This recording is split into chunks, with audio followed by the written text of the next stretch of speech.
The gym lights flickered once, just once. Jose Ribalta would remember that detail for the rest of his life, though he'd never speak of it publicly again after 1988. In the sworn testimony he gave to lawyers before the footage disappeared, he mentioned the lights, how they flickered right before Mike Tyson's eyes went dead. Not angry, not violent. Dead, like looking into the eyes of something that had forgotten it was supposed to be human. The security camera caught it all from the corner of the Catskill gym. Black and white footage, grainy but clear enough. Clear enough that when Jimmy Jacobs saw it the next morning, he immediately removed the tape and locked it in a safe that wouldn't be opened until after his death. Clear enough that Kevin Rooney, who was there that Tuesday afternoon, would later say he'd never seen anything like it in 20 years of boxing. Clear enough that the 3 other sparring partners who witnessed it would refuse to ever work with Tyson again. But we're getting ahead of ourselves, because to understand what happened in those 90 seconds, to comprehend why a single sparring session would haunt 5 grown men for decades, you need to understand what Mike Tyson was in the spring of 1988. You need to understand what happens when you cage divinity and tell it to pretend to be mortal. March 15th, 1988. 3 days after Tyson had destroyed Tony Tubbs in Tokyo, the boxing world was still processing what they'd seen, not just a knockout, but a systematic deconstruction of a human being. Tubbs hadn't just lost. He'd been reduced to his component parts, each piece methodically broken until nothing remained but fear and flesh. The Japanese press had used a word that Jimmy Jacobs particularly liked, akuma, demon. They meant it as praise.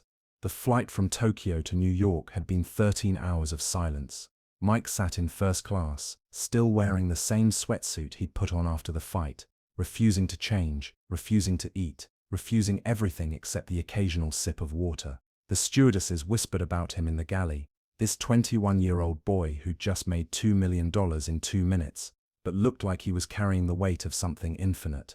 Don King had tried to talk to him about future fights, about money, about destiny. Mike had looked at him once, just once, and King had retreated to the back of the plane, sweating despite the cool cabin air. Mike returned to Catskill quietly. No fanfare, no press, just a black car pulling up to the same gym where Cus D'Amato had first taught him to channel his rage into geometry. The gym hadn't changed. Same heavy bags, same ring, same smell of sweat and leather, and something else, something harder to define. Purpose, maybe, or predestination. The building itself seemed to remember him. The floorboards creaked in the same spots where 14-year-old Mike had first learned to move like smoke. The heavy bags hung from the same chains that had absorbed 1,000,000 of his punches. Each impact a prayer to the god of violence that Culls had taught him to worship and fear in equal measure. The ring ropes were newer, replaced just months ago, but they were already beginning to sag from the weight of all the wars they'd contained. Jose Ribalta was already there when Mike arrived. He'd been hired 2 weeks earlier, brought in specifically because he'd gone 7 rounds with Mike in 1986 and lived to tell about it.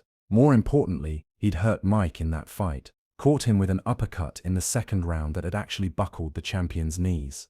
For one brief moment, Jose Ribalta had made Mike Tyson look human. Management thought this made him perfect for sparring. They were wrong. Ribalta was shadowboxing. When Mike walked in, working on the combination that had almost changed history 2 years ago, he was a good fighter, maybe better than good. He'd challenged for the title once, had wins over former champions, understood the science of hurting and being hurt. But when he saw Mike enter the gym, something in his stomach tightened. Later, he'd tell his wife it was like watching a storm system form on the horizon. You could feel the pressure dropping even from miles away. The other fighters were already there too. Tommy Richardson, a journeyman heavyweight from Philadelphia who'd been brought in to help Mike work on his inside fighting. Marcus Anderson, a young prospect who thought sparring with the champion would elevate his career. Willie Johnson, an old pro who'd seen everything the sport had to offer, or so he thought. They all stopped what they were doing when Mike entered. Not out of respect, though there was that too. They stopped because something in the air changed when Mike Tyson entered a room in 1988. The molecular structure of violence itself seemed to reorganize around him. The session started normally. Mike shadowboxed while Rooney wrapped his hands, the familiar ritual unchanged since his amateur days. But those who were there noticed something different about Mike that afternoon. He wasn't talking. Usually, Mike would joke around before sparring, quoting old fighters or doing impressions. He'd recite passages from Nietzsche or Machiavelli that Kurs had made him memorize, finding connections between philosophy and fist-fighting that only he could see. That Tuesday, he was silent, just the sound of his breathing and the whisper of tape being wound around his fists. The breathing itself was different. Rooney noticed it first, had been noticing it actually since Tokyo. Mike's breathing had always been distinctive, the product of thousands of hours of conditioning, each inhale and exhale calculated for maximum efficiency. But lately there was something else in it, something deeper, as if he was breathing not just air but time itself, pulling in the past and exhaling the future, existing in a present that was too pure for ordinary consciousness to sustain. Ribalta noticed it too. In his deposition, he said Mike looked distant, like he was somewhere else. When they touched gloves to start the session, Ribalta tried to make eye contact, the way fighters do to gauge each other's mental state, but Mike was looking through him, not at him, looking at something only he could see. "You good, champ?" Ribalta asked, the words coming out before he could stop them. It was presumptuous. Maybe a sparring partner asking after the champion's welfare. But something in Mike's thousand-yard stare demanded acknowledgement. Mike blinked, seemed to focus for a moment. "I dreamed about Kuz last night," he said, the words flat, emotionless. "He told me the chains were getting weak." Ribalta didn't know what that meant. Neither did Rooney, though something in the trainer's face suggested he had suspicions. They'd all heard Mike talk about his dreams, about conversations with his dead mentor that seemed too detailed to be mere subconscious wandering. But this was different. This sounded like a warning. The first round was unremarkable. Mike worked on his defense, letting Ribalta throw combinations while he slipped and weaved. Standard procedure. Rooney called out adjustments from ringside. The other fighters leaned against the walls, watching but not really watching. Just another day in the gym. But Richardson, the journeyman from Philly, would later tell investigators that he knew something was wrong even then. Mike's defense was too perfect, he said, struggling to explain what he meant. Usually, even the best defensive fighters, they give you something, a rhythm you can time, a pattern you can exploit. But Mike that day, it was like he knew what punches were coming before Ribalta threw them, like he was defending against the idea of the punch rather than the punch itself. The second round started the same way. Ribalta threw a jab. Mike slipped it. Ribalta threw another. Mike slipped again. Then Ribalta tried a combination he'd been working on Mike's, a double jab followed by a straight right. Good punches, sharp, the kind that had earned him respect in the heavyweight division. Mike didn't slip them. He walked through them, not blocking, not avoiding, just walking forward as if the punches were rain, as if they were nothing, as if Jose Ribalta, a man who'd fought for the world title, was throwing air. The sound of leather on flesh echoed through the gym, but it was wrong somehow, muffled, as if Mike's body was absorbing not just the impact but the very concept of impact. Ribalta's knuckles, protected by 16-ounce sparring gloves, would later show bruises as if he'd been punching concrete. But Mike kept walking, untouched by physics, unmarked by violence that should have at least made him blink. That's when Ribalta made his mistake. That's when he said the words that would change everything. He was frustrated, maybe scared, certainly confused. Here was Mike Tyson, the most defensively responsible heavyweight champion since Muhammad Ali, suddenly abandoning all technique and just walking at him. So Ribalta did what fighters do when they're confused. He talked. "What's wrong with you?" he said, throwing another combination that Mike simply absorbed. "You're not human." 3 words. Simple observation. Not meant as an insult or a challenge. Just a professional fighter's bewildered recognition that something was fundamentally wrong with what was happening in that ring.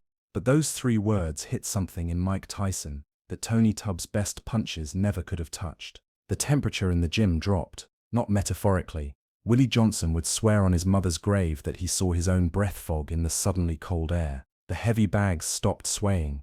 The speed bag's rhythm died. Even the dust motes floating in the afternoon sunlight seemed to freeze in place. Mike stopped walking. For 1 heartbeat, 2 heartbeats. He stood perfectly still in the center of the ring. The gym seemed to hold its breath. Even the heavy bags stopped swaying. Then Mike smiled. Not the gap-toothed grin the public knew. Something else. Something that made Rooney take an involuntary step back from the ring apron. "You're right," Mike said, so quietly that only Ribalta heard him. "I'm not." What happened next exists in multiple versions, each one true and each one impossible. The security camera recorded facts, positions, movements, impacts. The witnesses recorded impressions, horror, awe, the sudden understanding that they were seeing something that belonged to an older world. A world before rules and referees, and the comfortable fiction that violence could be contained by sport. The next 90 seconds exist in several forms. There's what the witnesses remember, filtered through decades of trying to forget. There's what Ribalta told his lawyers, speaking through teeth that never quite set right again. There's what the security camera captured in stark black and white.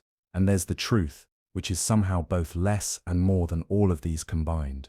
Mike didn't rush forward. That's what people always get wrong when they imagine violence. They think of wild swings and uncontrolled aggression. But what Mike did was precise, methodical.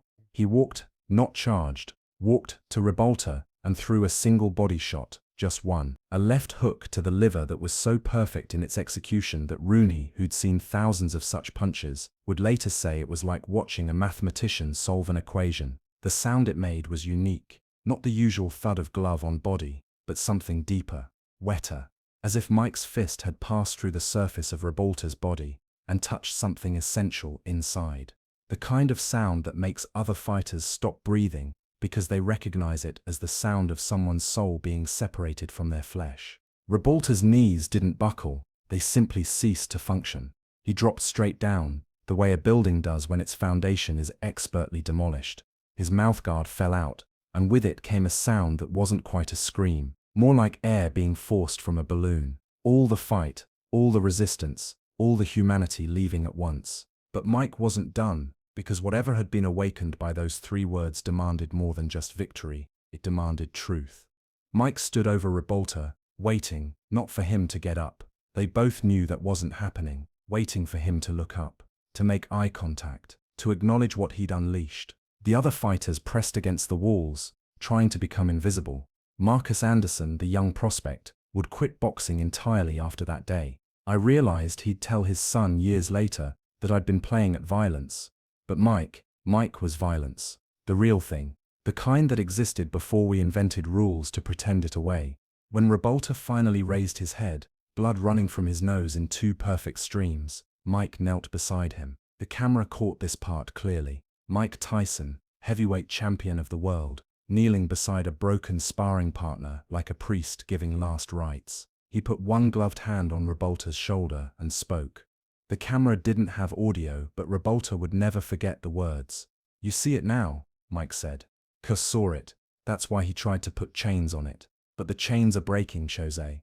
Every fight, they break a little more, and when they're gone," Mike didn't finish. He stood up and walked to his corner, calm as a man leaving church. Behind him, Ribalta remained on his knees, not from pain but from something deeper, understanding perhaps, or recognition. The recognition that he'd just been touched by something that wore human form but answered to older laws. Rooney climbed into the ring, his hands shaking as he helped Ribalta to his feet. The trainer had seen enough boxing injuries to know this was different. Ribalta's body was intact. The medical examination would later show bruising but no serious damage. It was something else that was broken, something in his eyes. The look of a man who'd glimpsed a truth too large for the human mind to contain. The aftermath was swift and professional. Ribalta was helped to the locker room. The session was ended. The tape was removed. Money changed hands. Silence was purchased. But you can't buy the kind of forgetting that would have been necessary to truly bury what happened that day. Jimmy Jacobs arrived within the hour, summoned by a phone call from Rooney that consisted of just 4 words. "You need to see this." They watched the tape together in the gym office. The door locked, the blinds drawn. When it was over, Jacobs removed the tape from the VCR with the care of a man handling nuclear material. "This can't exist," Jacobs said. "But it does," Rooney replied. "No," Jacobs said, and there was something in his voice that Rooney had never heard before. Fear, maybe, or recognition. "I mean, it can't exist. Do you understand? This isn't boxing. This isn't sport. This is..." He didn't finish. He didn't need to. They both knew what they'd seen. Evidence of something that all their careful management, all their attempts to package and present Mike Tyson as merely an exceptional athlete, couldn't contain. They'd seen the mask slip. They'd seen what Cos D'Amato had spent his final years trying to bind with technique and discipline and love. Because the other fighters had seen it, Not just the violence, they'd all seen violence. They'd seen something else in those 90 seconds. They'd seen the truth that D'Amato had recognized in a 13-year-old boy and spent the rest of his life trying to contain. Willie Johnson left the gym that day and never came back. When his manager called to ask why he was refusing the best sparring gig in boxing, Willie just laughed. Not a happy laugh. The laugh of a man who'd seen behind the curtain and wished he hadn't. You ever see a nature documentary? Willie asked his manager. Where they show a tiger in the zoo, and then they show one in the wild. The zoo tiger, it's still dangerous, sure, but it knows it's in a cage. It's agreed to be in the cage.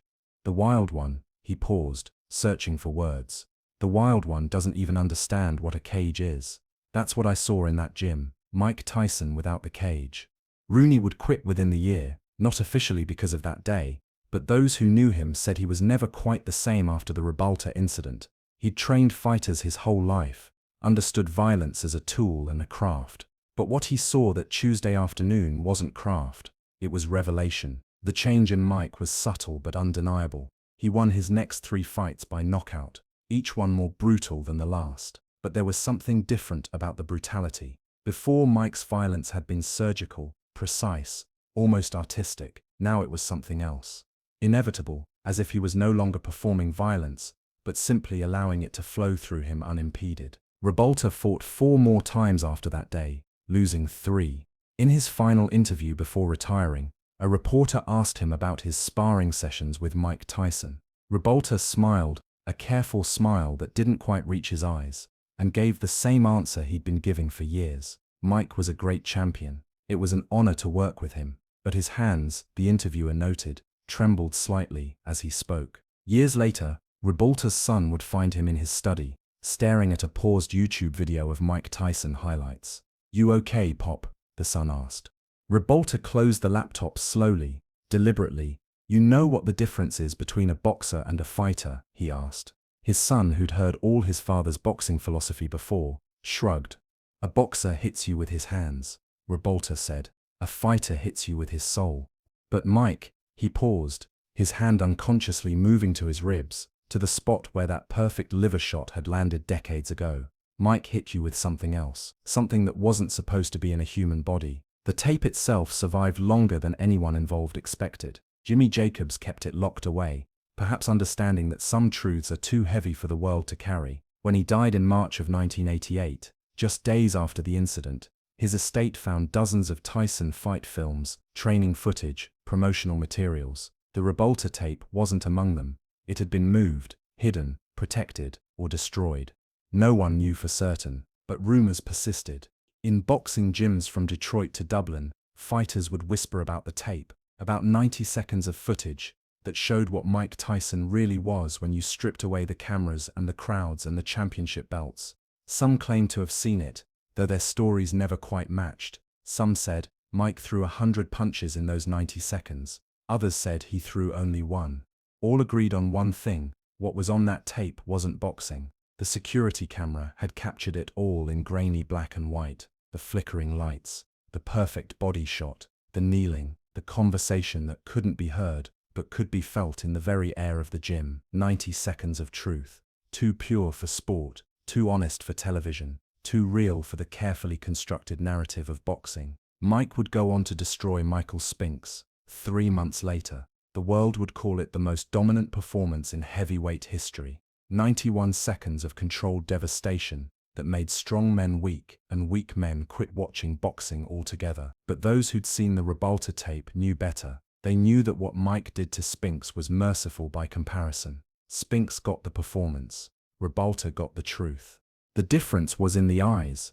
In the Spinks fight, Mike's eyes were focused, present, human. He was playing the role of Mike Tyson, heavyweight champion, destroyer of men. It was a role he played perfectly, but it was still a role against Ribalta. In those 90 seconds that would never be broadcast, there was no role. There was just the thing itself. Years later, long after Mike's career had descended into chaos and comeback, someone asked him about his sparring partners from the early days. Mike laughed, that familiar high-pitched giggle that seemed so at odds with his capacity for violence. He mentioned names, told stories, played the part of the reformed warrior, reminiscing about glory days. But when someone brought up Jose Ribalta, Mike's expression changed. Just for a moment, just long enough for those paying attention to see something flicker behind his eyes. Jose was a good man, Mike said finally.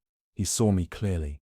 That was all. But for those who knew about that Tuesday in March, about 90 seconds of footage that would never see the light of day, it was enough. An admission disguised as praise, a confession wrapped in compliment. Because Jose Ribalta had seen him clearly, had named what he saw, and in doing so, had forced Mike Tyson to show him exactly how right he was, not through anger or loss of control, but through the kind of precise, inevitable violence that belongs to things beyond human understanding, the kind that leaves men kneeling not in defeat, but in recognition. In the end, the tape's existence or non-existence became almost irrelevant. What mattered was what those 90 seconds represented.